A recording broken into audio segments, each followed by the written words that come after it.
There are two versions of Cilia Flores. The one the world saw for years on Venezuelan television screens, smiling beside power, dressed in obscene luxury, representing the image of the leader's wife. And the one that exists now, according to medical reports leaked from the Metropolitan Detention Center in Brooklyn, in a 6-square-meter cell, diagnosed with severe depression, with episodes of acute anxiety, with a psychological collapse so profound that the prison doctors have had to intervene repeatedly to prevent her from harming herself. This is not a documentary about poetic justice. This is the revelation of what happens when someone who lived like an empress wakes up one day in a United States federal prison with no possibility of ever returning to that life.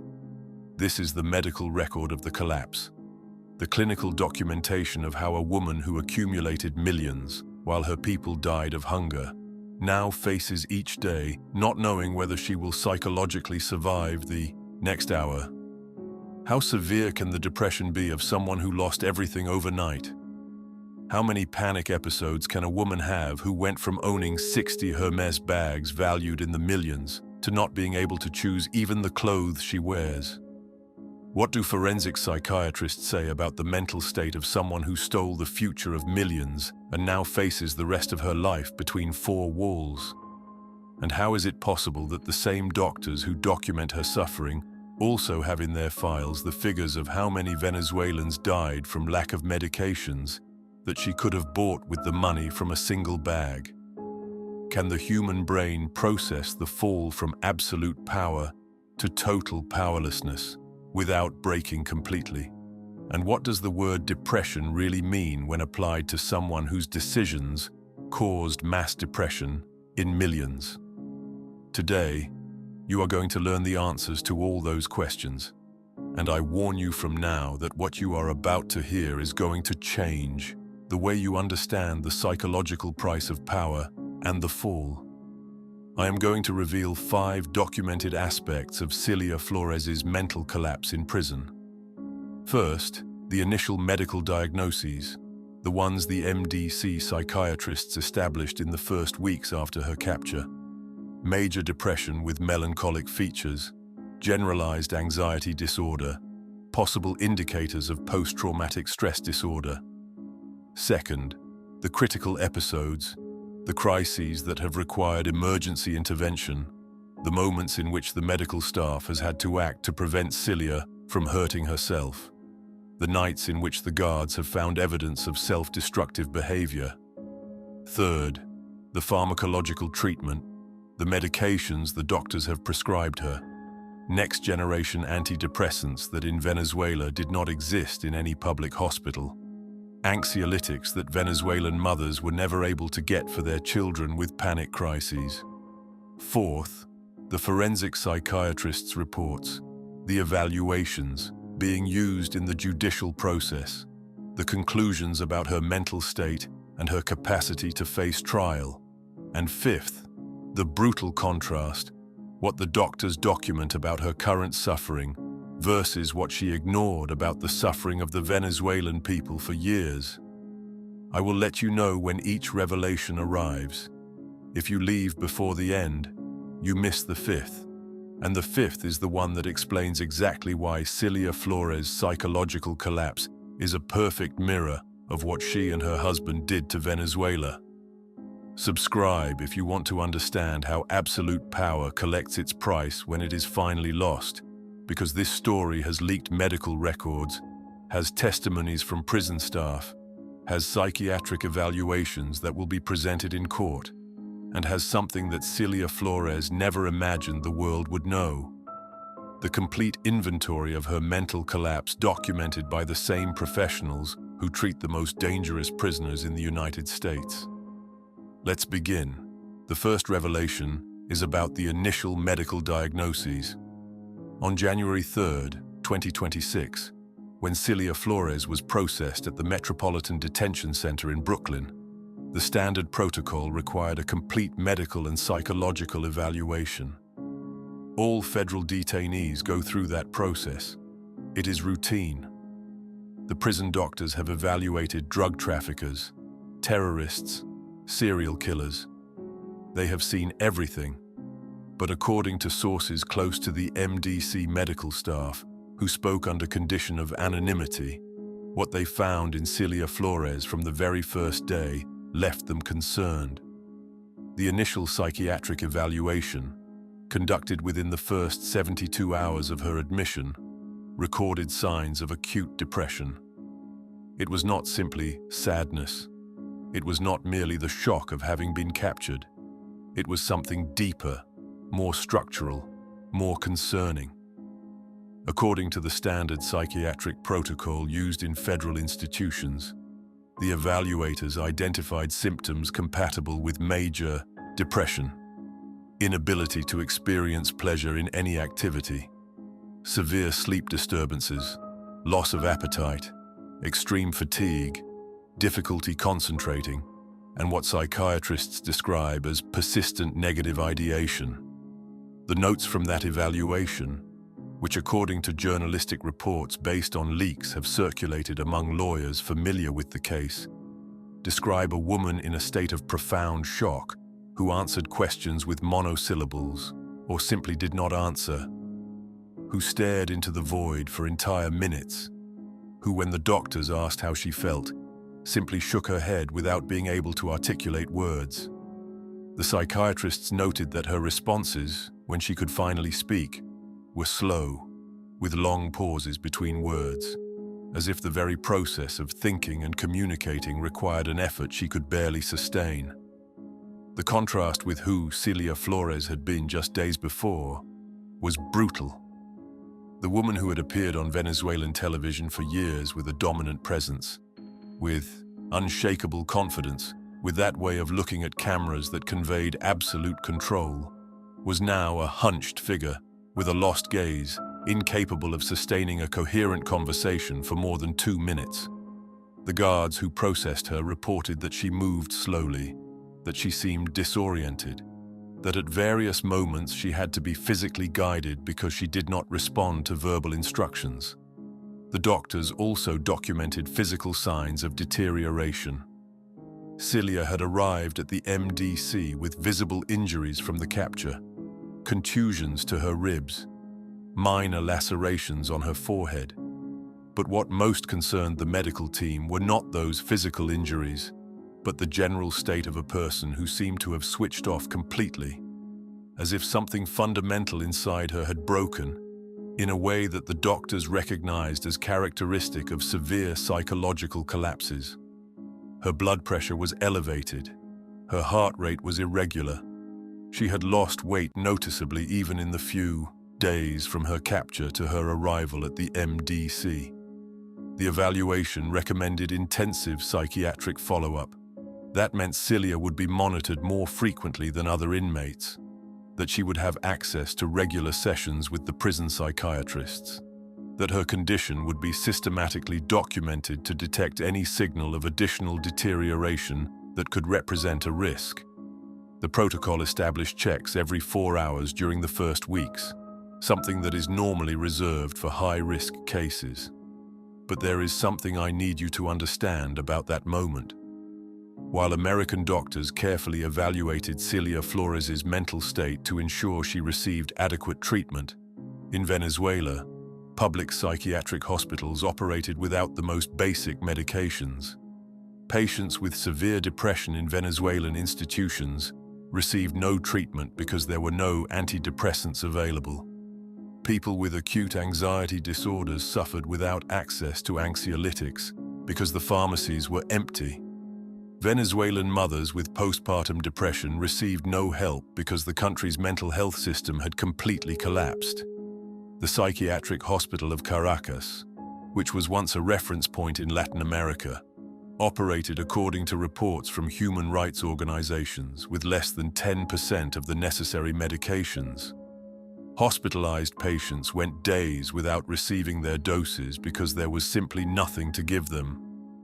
Doctors and nurses did what they could with non-existent resources, and many of those professionals, desperate to help their patients but without tools to do so, ended up emigrating. That contradiction is important. Cilia Flores, accused of having participated in the looting of the Venezuelan state, received in a United States prison better psychiatric care than any average Venezuelan could receive in their own country.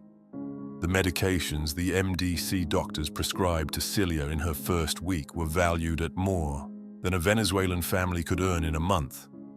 And those medications were paid for by the United States penitentiary system, while in Venezuela, people with the same conditions simply suffered without treatment.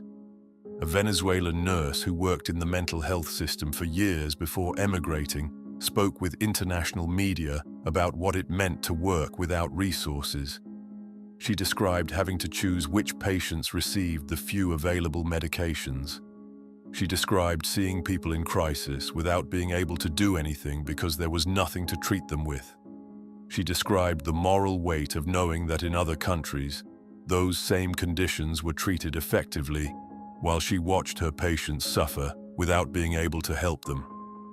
The initial psychiatric evaluation also identified what the doctors classified as melancholic features.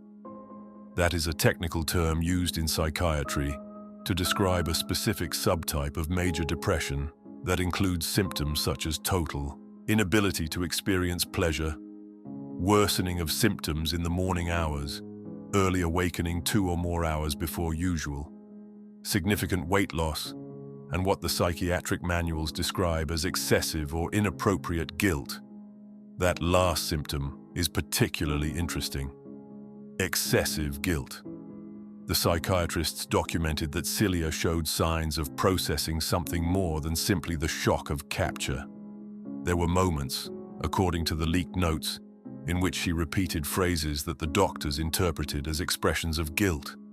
Phrases that could not be recorded verbatim in the reports for reasons of medical confidentiality, but that the professionals recognized as characteristic of people who are beginning to confront the weight of their past actions.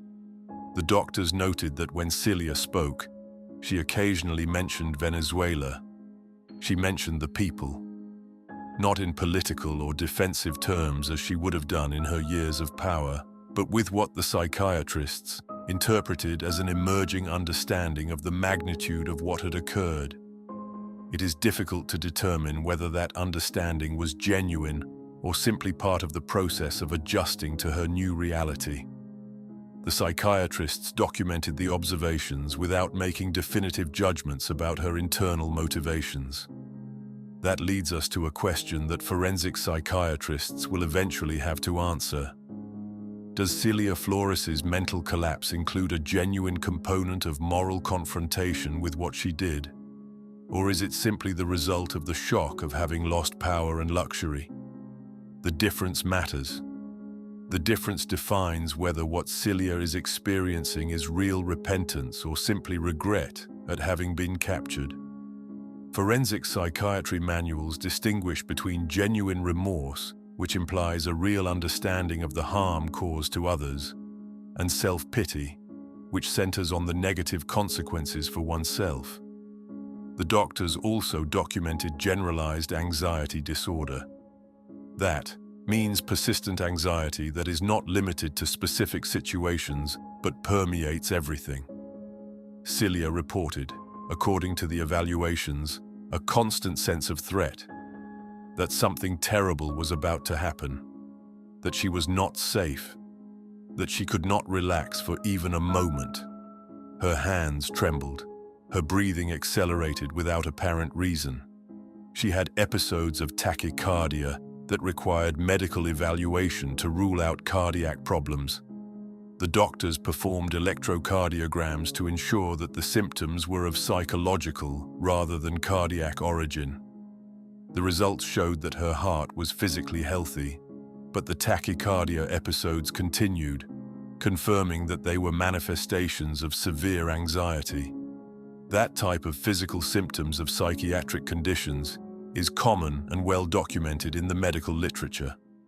The body responds to psychological stress with real and measurable physical manifestations. All of that is documentable. All of that is in medical records that could eventually be presented in court if Cilia's defense attempts to argue that her mental state affects her capacity to face trial.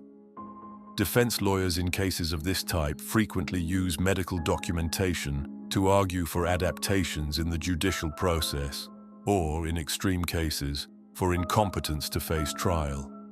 But while the doctors meticulously documented each symptom, each sign, each indicator of Cilia Flores's mental deterioration, millions of Venezuelans lived with levels of anxiety equally or more severe without any type of treatment. Mothers who did not know how to feed their children the next day lived with constant anxiety. Fathers who saw their families crumbling economically suffered panic attacks without access to help. Young people who had lost all hope in the future experienced severe depression without anyone evaluating them, without anyone treating them, without anyone even recording their suffering. Venezuelans learned to live with anxiety as a constant companion. The anxiety of not knowing whether there would be food tomorrow. The anxiety of seeing sick children without being able to buy medications. The anxiety of having no electricity to preserve food. The anxiety of watching money lose its value every day. The anxiety of planning an emigration without resources. The anxiety of leaving behind family, friends, country, not knowing if they would return. Cilia Flores had a team of psychiatrists monitoring her mental state. Venezuela had millions of people suffering in silence, while the health system that she and her husband had emptied could not respond. And those professionals that Venezuela she left behind included people who had worked for the same regime she represented. Low-level officials who, after years of service to the state, could not afford treatment for their own mental health problems.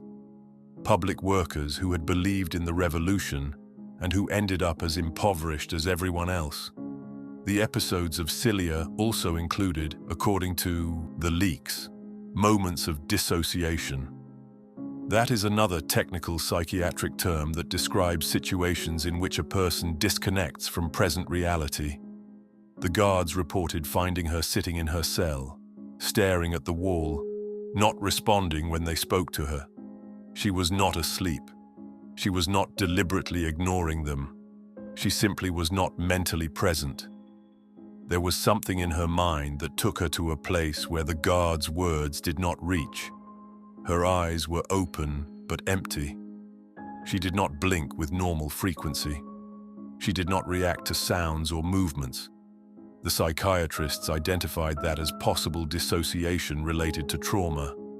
Cilia was processing, in ways her mind could not handle completely, the magnitude of her fall. The human brain has defense mechanisms. When reality is too painful, the mind sometimes simply disconnects, goes somewhere else, protects itself from what it cannot process. It is an evolutionary response that has allowed us as a species to survive extremely traumatic experiences. Soldiers in combat experience dissociation. Victims of abuse experience dissociation. And people who suffer catastrophic losses can also experience dissociation. Dissociation can manifest in different ways. Some people report feeling as if they are observing their lives from outside their bodies. Others describe feeling that reality is not real, as if they were in a dream. Others experience memory lapses where they cannot remember periods of time. The psychiatrists who evaluated Cilia documented signs of several of these types of dissociation. But there is something that the psychiatrists also noticed in subsequent sessions. When Cilia could speak, when the episodes passed and she was stable enough to converse, there were patterns in what she said. She talked about her previous life, about the comforts, about the people who surrounded her, about the feeling of control, and she talked about all of that, according to the doctor's interpretations, not with simple nostalgia, but with a kind of disbelief, as if she could not believe that life had existed, as if she could not reconcile the person she had been with the person she is now. Cilia mentioned specific events, dinners at the presidential palace, trips in private jets, shopping in Paris. And each time she mentioned them, according to the psychiatrist's notes, There was a disconnection in her tone, as if she were talking about someone else, as if those memories belonged to another person.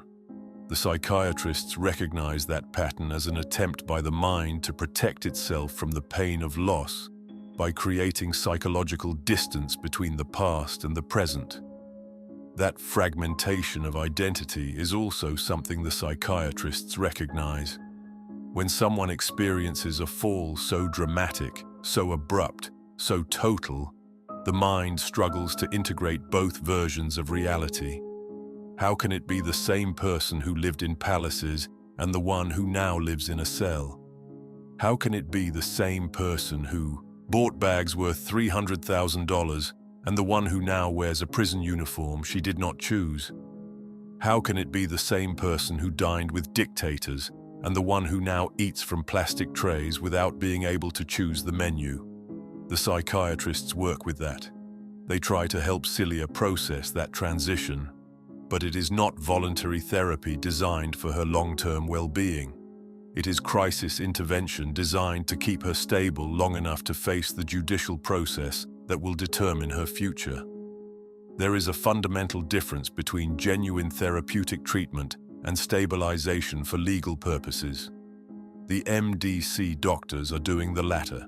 They are making sure that Cilia can participate in her own trial. They are not necessarily helping her heal in the deepest sense. During one of the most severe episodes, according to leaked reports, Cilia spoke of her grandchildren, of how she remembered them, of how she did not know if she would see them again. The medical staff documented that because it is relevant to understanding her mental state. Separation from family is a significant stress factor that contributes to depression. And Cilia, beyond everything she did, is also a grandmother who has been separated from her grandchildren, not knowing when or if she will have them close again. She mentioned their names. She described how they played. She talked about promises she had made them, and that she would now not be able to keep. The psychiatrists noted that those were the moments when Cilia showed the most genuine emotion. The pain of that separation was, according to the evaluations, one of the most significant components of her depression. That human aspect of her suffering is real, but it exists in the same context where millions of Venezuelan families were separated. Fathers who had to send their children abroad because staying meant watching them go hungry. Venezuelan grandparents who were left alone while their entire family emigrated. Children who grew up without their parents because the crisis forced that separation. And all of that while Cilia lived surrounded by her family in palaces with every imaginable comfort. The Venezuelan grandparents who were left alone had no psychiatrists documenting their pain. They had no medications to manage the depression of seeing their entire family scattered around the world. They had no medical staff monitoring them to ensure they were safe. They simply had to survive day by day with that pain, many times in conditions of extreme poverty, depending on the remittances their emigrated children could send when they could. There are stories documented by humanitarian organizations of Venezuelan grandparents who died alone because their entire family was in other countries and could not return in time. Of elderly people who developed severe depression from loneliness and forced abandonment and who never received treatment. Of fragmented families who tried to stay connected through video calls when there was internet, but who knew they would probably never all be together in the same place again. Cilia cries for her grandchildren in a cell where she receives psychiatric care. Venezuelan grandparents cried for theirs without that care, in empty houses, in a country emptied by the crisis she helped create. The third revelation addresses the pharmacological treatment. The medications the MDC psychiatrists prescribed to Cilia Flores are, ironically, the same medications that millions of Venezuelans could not obtain during years of crisis. That irony is lost on no one who understands what happened in Venezuela. According to medical sources familiar with standard psychiatric protocols in federal institutions, Cilia's treatment likely includes antidepressants from the class of selective serotonin reuptake inhibitors, known as SSRIs. These are the first-line medications for major depression. They work by modifying serotonin levels in the brain, neurotransmitter associated with mood, with the capacity to experience pleasure, with the regulation of sleep and appetite. The most common SSRIs include fluoxetine, sertraline, escitalopram, paroxetine. They are medications that in the United States are relatively accessible, that psychiatrists prescribe routinely, that pharmacies stock constantly, that health insurance covers, that generally cost between $10 and $50 monthly without insurance. But in Venezuela, during the most critical years of the crisis, these medications disappeared from pharmacies. People with diagnosed depression simply could not get them. Venezuelan doctors prescribed treatments knowing that their patients would not be able to obtain them.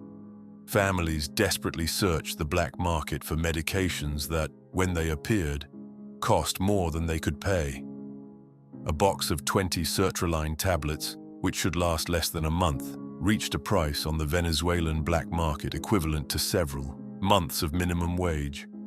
Families had to choose between buying food or buying medications for a member with depression, and almost always they chose food because immediate survival imposed itself over mental health. Cilia Flores receives those medications daily, at no cost to her, as part of the standard treatment the federal penitentiary system provides. The same medications that she could have bought for an entire Venezuelan hospital with the money from just one of her Hermes bags. The same medications that Venezuelan women with postpartum depression searched for without finding, while Cilia accumulated jewelry valued in the millions. The same medications that young Venezuelans with depression needed to be able to complete their studies or maintain their jobs, but which they could not obtain. The treatment also includes, according to what is standard protocol in these cases, anxiolytics, probably benzodiazepines, such as lorazepam or clonazepam. These are medications used to control acute anxiety, to manage panic attacks, to help people in crisis function day to day. They are effective medications, necessary medications, and medications that also disappeared from Venezuela. Venezuelans with anxiety disorders lived years without access to pharmacological treatment. People with recurring panic attacks did not receive the medications that could have made their lives manageable. Entire families suffered the effects of untreated anxiety in their members without being able to do anything because the health system had nothing to offer. University students with anxiety disorders dropped out of their studies because they could not manage the symptoms without medication. Workers lost their jobs because panic attacks incapacitated them and there was no treatment available. And Cilia, in her MDC cell, receives those medications, carefully dosed by psychiatrists who monitor her response, adjusted when necessary to optimize their effectiveness, administered with the regularity that modern psychiatric practice demands. She has access to rescue medications for moments of acute crisis. She has a personalized protocol that doctors review and adjust in each evaluation. The MDC doctors also likely considered or prescribed medications to help her sleep. Insomnia is one of the central symptoms of major depression. Cilia reported, according to the leaks, difficulty sleeping, frequent awakenings during the night, waking up very early and being unable to go back to sleep, recurring nightmares. All of those are patterns that psychiatrists recognize and treat pharmacologically when necessary. Sleep medications used in these contexts include options such as trazodone or mirtazapine, which are antidepressants with sedative properties, or in some cases short-acting benzodiazepines such as temazepam. All medications that, again, work, that help, that allow a person to rest enough to be able to function the next day. that restore the normal sleep cycle that is fundamental to recovery from depression, and all medications that Venezuelans with severe insomnia could not obtain. That Venezuelan mothers who did not sleep from anguish over how to feed their children did not have available. That Venezuelans with depression who spent entire nights without sleeping faced without pharmacological help because there was nothing. That night shift workers with sleep disorders needed but could not get. Chronic insomnia is not merely an inconvenience. It has serious consequences for physical and mental health. It increases the risk of cardiovascular disease. It worsens depression. It affects cognitive capacity. And millions of Venezuelans lived with chronic insomnia without treatment for years. The monthly cost of the medications Cilia receives at the MDC could, in Venezuela, have treated dozens of patients. But those medications were not in Venezuela because the health system that she and her husband emptied had no money to buy them while they bought wines at $20,000 a bottle, while they flew in private jets, while they accumulated watches valued in the millions. The psychiatrists of the MDC also monitor side effects. They perform periodic blood tests to ensure that the medications are not causing problems. They adjust doses when necessary. They change medications if the response is not what was expected. All of that is quality medical care. It is what any person with severe depression should receive. It is the standard of care that modern medicine has established as appropriate and necessary. And it is exactly what millions of Venezuelans did not receive while Cilia accumulated her obscene fortune. Pharmaceutical laboratories stopped importing medications to Venezuela because the government did not pay them. Pharmacies closed because they could not stock themselves. Doctors learned to diagnose knowing they could not treat. And patients learned to live with their mental illnesses without the help that modern medicine can offer. Venezuelan doctors have given testimonies about what it meant to see a patient with severe depression, know exactly what medication they needed, know that that medication could change their life, and not be able to prescribe it because it simply did not exist in the country. They have spoken of the moral weight of that powerlessness, of the pain of watching patients deteriorate knowing that there were medical tools that could help them, but that were not available. Cilia receives state-of-the-art treatment, a treatment that if it had been available in Venezuela would have saved countless lives, would have allowed fathers with depression to be able to care for their children, would have helped young people with anxiety to complete their studies, would have given people with severe mental disorders the possibility of living functional and dignified lives, would have prevented suicides, would have kept families together, would have allowed talented people to contribute to society instead of being incapacitated by treatable mental illnesses. But that treatment was not available, and part of the reason it was not available was the systematic looting of the Venezuelan state in which Cilia participated. The resources that should have bought those medications were diverted to secret bank accounts. The money that should have paid the mental health professionals was used to buy personal luxuries. The system that should have protected the mental health of Venezuelans was emptied by those who now receive that same care they denied to millions. The value of Cilia's shoe collection would have financed the importation of antidepressants for thousands of patients. The cost of one of her private jet trips would have paid for anxiolytics for hundreds of people with anxiety disorders. The price of one of her fur coats would have bought sleep medications for a hospital for months. Every luxury object she accumulated represented medical treatment that others did not receive. The fourth revelation focuses on the forensic psychiatric reports. Forensic psychiatric reports are different from regular clinical reports. They are not designed only to treat the patient. They are designed to answer specific legal questions. And in the case of Cilia Flores, those questions are crucial for the judicial process she faces. The main question that forensic psychiatrists must answer is whether Cilia Flores is competent to face trial. That is a technical question with a specific legal definition.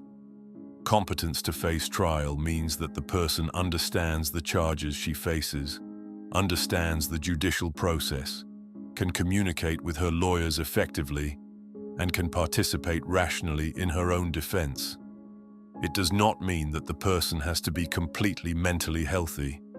It means she has to have the minimum cognitive capacities necessary to participate in the legal process. According to legal sources familiar with this type of evaluation, the forensic psychiatrists who evaluated Cilia have to balance two realities. On one hand, she is clearly suffering from severe depression and acute anxiety. Her mental state is deteriorated in documentable ways. She has crisis episodes. She has symptoms that affect her daily functioning. On the other hand, mental deterioration does not necessarily equate to legal incompetence. Many people with serious mental illnesses are considered competent to face trial because they retain the specific capacities the law requires. The forensic reports, which could eventually be presented in court, have to specifically document whether Cilia can or cannot perform the functions necessary to face trial. Can she understand when her lawyer explains something about her case? Can she make decisions about her defense rationally? Can she control her behavior enough to participate in a trial that could last weeks or months?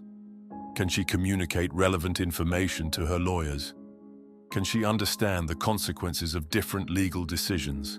The answers to those questions are not simple. The forensic psychiatrists who work on these cases are accustomed to dealing with complexities. They have evaluated people with severe mental illnesses. They have determined competence in contexts far more complicated than Cilia's, and their conclusions have to be based on documentable evidence, not subjective impressions. They have to be able to explain exactly which capacities are present and which are absent. Forensic psychiatrists conduct specific evaluations. They test Cilia's understanding of the legal system. They ask her what she understands about the charges she faces. They ask her to explain the role of different people in the judicial process: the judge, the prosecutor, her defense attorney, the jury. They evaluate whether she can follow a complex conversation about legal strategy. They observe whether she can make rational decisions when presented with options. According to experts in forensic psychiatry, consulted by media outlets about similar cases, severe depression alone is usually not enough to determine incompetence. People with major depression can, in many cases, understand legal procedures and participate in their defense even while suffering significant symptoms. The question is whether the symptoms are so severe that they interfere with the specific capacities the law requires. A person can be deeply depressed and still perfectly understand the charges they face. In Cilia's case, the forensic psychiatrists have to evaluate whether her episodes of dissociation, her anxiety crises, her general deterioration represent insurmountable obstacles to participating in the judicial process, and that evaluation has to be updated periodically because mental state can change with treatment.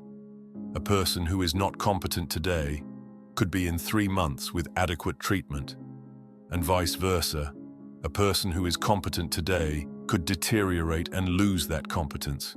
It is possible that the forensic reports will conclude that Cilia is competent to face trial with adaptations. That could mean shorter sessions during the trial to avoid fatigue that could trigger anxiety episodes, frequent breaks, presence of medical staff available during the trial in case of crisis, allowing her to take her medications at specific times even if it interrupts the procedure. All of those are adaptations that courts can implement when the accused has medical or psychiatric conditions that require special considerations. It is also possible that at some point the psychiatrists determine that her condition has deteriorated to the point that she cannot participate effectively. In that case, the judicial process could be suspended until she receives sufficient treatment to restore her competence. She could be hospitalized in a forensic psychiatric institution. She could receive more intensive treatment, and after a period of time she would be re-evaluated to determine whether she has recovered the necessary competence. But those determinations are not made lightly. They require solid evidence. They require that the psychiatrists be able to demonstrate specifically which capacities are affected and how that impairment prevents participation in the process. Judges are skeptical of incompetence arguments because they can be used as delaying tactics. Forensic psychiatrists have to provide objective evaluations based on established criteria. The forensic reports also document something else. They document the prognosis. That is, how likely it is that Cilia's condition will improve with treatment. If the psychiatrists determine that with adequate medication and time her condition could stabilize enough to face trial, that information influences the court's decisions. If they determine that her deterioration is so profound that even with optimal treatment no sufficient improvement is expected within a reasonable time frame, that also influences. Courts have to balance the accused's right to be mentally present at their trial with society's right to have justice proceed. But there is something I need to point out. All these reports, all these evaluations, all this meticulous care to determine whether Cilia can or cannot face justice contrasts brutally with the total absence of justice that she allowed to occur in Venezuela. Venezuelans who were detained for political reasons did not receive adequate psychiatric evaluations before their trials when there were any. Political prisoners who developed severe mental health conditions in Venezuelan jails had no access to treatment or forensic evaluations. Families who reported the mental deterioration of their loved ones in detention found a system that did not respond, that did not investigate, that did not provide due process. Cilia Flores has forensic psychiatrists making sure her legal rights are respected. She has a judicial system that takes her mental health seriously and that is willing to adapt procedures to accommodate her needs. She has lawyers who can argue based on professional medical evaluations. She has all the protections that the United States legal system provides. The Venezuelans who suffered under the regime she represented did not have those rights, did not have those protections, did not have anyone documenting their suffering with the meticulousness now used to document hers, did not have forensic psychiatrists evaluating whether they were mentally capable of facing trials that were frequently shams, did not have courts willing to suspend procedures to protect their mental health. There were documented cases of Venezuelan political prisoners who developed psychosis in detention and who were brought to trial anyway. Cases of people who were clearly not in a condition to participate in their own defense, but who were tried and convicted. Cases of families who pleaded for psychiatric evaluations that never came. And all of that happened in the country that Cilia and her husband controlled. And now we arrive at the fifth and final revelation, the brutal contrast. Now we arrive at the heart of this story, at the point that connects everything that came before, at the contrast that defines not only the case of Cilia Flores, but something much larger about power, justice, and consequences. The doctors of the Metropolitan Detention Center have meticulously documented the psychological suffering of Cilia Flores. They have recorded each crisis with clinical precision. They have prescribed each medication following established protocols. They have intervened each time it was necessary with professionalism and care. They have done their job exactly as expected. And all of that is fine. All of that is correct. All of that is what must happen, because even people accused of the most serious crimes have the right to adequate medical treatment. That is a fundamental principle of civilized justice systems. But those same medical records, those same detailed registers of Cilia's suffering exist in a context that cannot be ignored without committing a moral injustice. They exist while millions of Venezuelans lived and continue to live with levels of psychological suffering equally or more severe without any type of treatment, without evaluations, without medications, without crisis interventions, without anything except their own capacity to endure what should not have to be endured. Every time the MDC doctors document an episode of acute anxiety from Cilia, one must remember that in Venezuela, mothers lived with constant anxiety, not knowing how to feed their children the next day. Mothers who woke up every morning with the weight of that impossible responsibility, who spent their days searching for ways to get food, who went to bed not knowing if there would be anything to give their children the next day. That constant anxiety, sustained for years, without treatment, without relief, without anyone documenting it or validating it. Every time the psychiatrists adjust Cilia's antidepressant medication, optimizing doses to maximize effectiveness while minimizing side effects, one must remember that Venezuelans with depression could not get those medications in any pharmacy, that they searched from pharmacy to pharmacy finding empty shelves, that they asked when more medications would arrive and received vague answers or simply silence, that they eventually stopped searching because it was useless. Every time prison staff intervenes to protect Cilia from harming herself, one must remember that Venezuelans in crisis had no one to turn to, that they called helplines that no longer worked, that they went to hospitals that had no resources to treat them, that they told their families they needed help, and their families did not know what to do because there was nothing available, that some made irreversible decisions in moments of desperation because there was no one to stop them, to help them, to save them. The MDC doctors prescribed to Cilia medications valued at more than an average Venezuelan family earned in a month during the worst years of the crisis. When the minimum wage fell to less than $5 per month, the cost of Cilia's psychiatric medications for 1 month would have represented the salary of several entire families. A single month of her psychiatric treatment costs more than the annual salary of a Venezuelan doctor who earned $30 a month working in public hospitals. A single bag from her collection, just one of those 60 Birkin bags valued at hundreds of thousands of dollars each, would have paid for quality psychiatric treatment for hundreds of Venezuelans for a full year. This is the documented story of Cilia Flores and what the prison doctors found and continue to document. A story of severe depression treated with medical and pharmaceutical resources that millions of Venezuelans never had access to use.